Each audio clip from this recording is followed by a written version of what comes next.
যেমন ফ্রি আছি, chief adviser কি এইভাবে বেশি কেন রবিবার বসলে আমাদের সমস্যা কি? ওখানে গেছে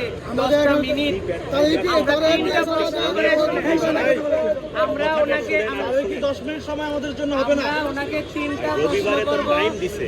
রবিবার কেন? রবিবারের টাইমটা আমরা আরো 2 ঘন্টা আগে জানি। অনেকবার ওনার বাসভবনে যখন গিয়েছিলাম তখন বলেছিল কি বলেছিল জানেন? আমি বলি ওনার বাসভবনে যখন গিয়েছিলাম ওনার এপিএস বলল যে 30 তারিখের মধ্যেই দেখা করাবে। পরে 29 তারিখ বলল কি জানেন? প্রধান উপদেষ্টা শহীদ পরিবারে বসার সাথে সময় নাই। এটা স্ক্রিন মেসেজ পাঠাইছি, স্ক্রিন দেখতে পারবেন। ইভেন আমাদের যদি বলে রাত 12টায় যাবো 10 মিনিটও ওনাকে 3টা প্রশ্ন করবো। আমরা তো ওনার শহীদ পরিবারের জন্য ওনার 10 মিনিট নাই, এটা কেউ বিশ্বাস করবে না সারা বাংলার মানুষ। আমরা আজকে আমাদের সকালে আমাদের এভরি সিম্পল শহীদ পরিবারের সদস্য যার পরিবার থেকে একটা সদস্য যায় সেই কষ্টটা বুঝে। এটা কিন্তু আমি বুঝতে পারবো না। যার ছেলে গেছে সে বুঝে ছেলে হারানোর বেদনা, যার স্বামী গেছে সে বুঝবে স্বামী হারানোর বেদনা। এটা কিন্তু আমি বুঝতে পারি। আমি আপনাদের সাথে একদম পুরাপুরি একমত। কিন্তু হয়েছে যে আমাদের এই যে পাবলিক যে সহানুভূতি আমাদের প্রতি আছে, এইটাকে আমরা যেন বিনষ্ট না করি।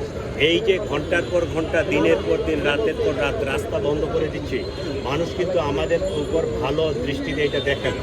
তো শেষ করি আমি শেষ করি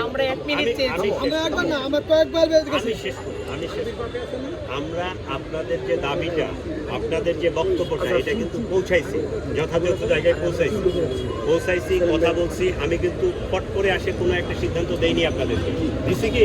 আমি কিন্তু অনেক আগে আসছি। আমি এইটা ওখান থেকে পাওয়ার পরে আমি এইটা রাজি করাতে সম্মত হয়েছি। রবিবার দিন শহীদ পরিবারের সদস্য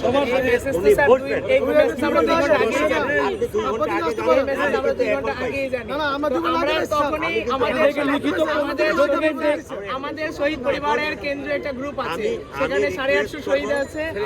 আমরা বলতে চাচ্ছি কি জানেন, আমরা আজকেই প্রধান উপদেষ্টা আমাদের সাথে বসতে হবে শহীদ পরিবার 10 মিনিটের জন্য।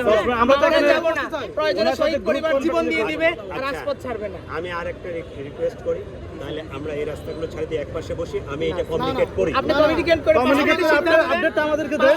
আমরা ছেড়ে দিব। যদি আমরা একপাশে যাই, না স্যার, আপনি কমেন্টের সাথে কথা বলেন। সিদ্ধান্ত দেন।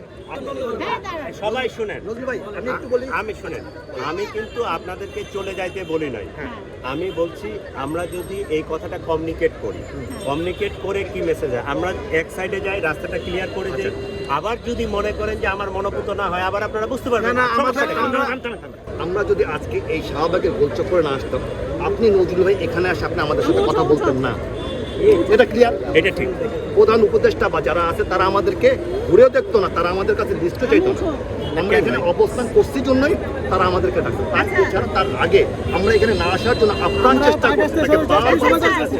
আমরা গত 1 তারিখে প্রেস কনফারেন্স করছি। আমরা প্রেস ক্লাবে সংবাদ সম্মেলন করছি। তারা আমাদেরকে কোনো সহযোগিতা করে না। দয়া করে আপনার কাছে জোর আমি আপনাদের মেসেজটা কনভে করতেছি, ওনাদেরকে বলেন, ঠিক আছে। কিন্তু আমি একটা রিকোয়েস্ট করছি, আমার একটা রিকোয়েস্ট রাখেন। হ্যাঁ, আপনি বলছেন আমরা শুনছি। আমার একটা রিকোয়েস্ট রাখেন।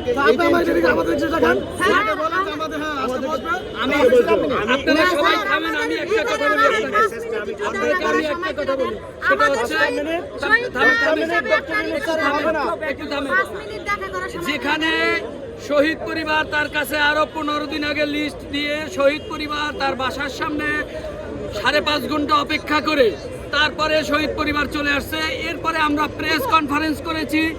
কনফারেন্সে আমি আলটিমেটাম দিয়েছিলাম যে 3 তারিখের মধ্যে যদি আমাদের সাথে দেখা করা না হয়, শহীদ পরিবারের প্রতিনিধিদের সাথে কথা বলা না হয়, সেক্ষেত্রে আমরা যে কোনো কর্মসূচি দিতে বাধ্য থাকিব।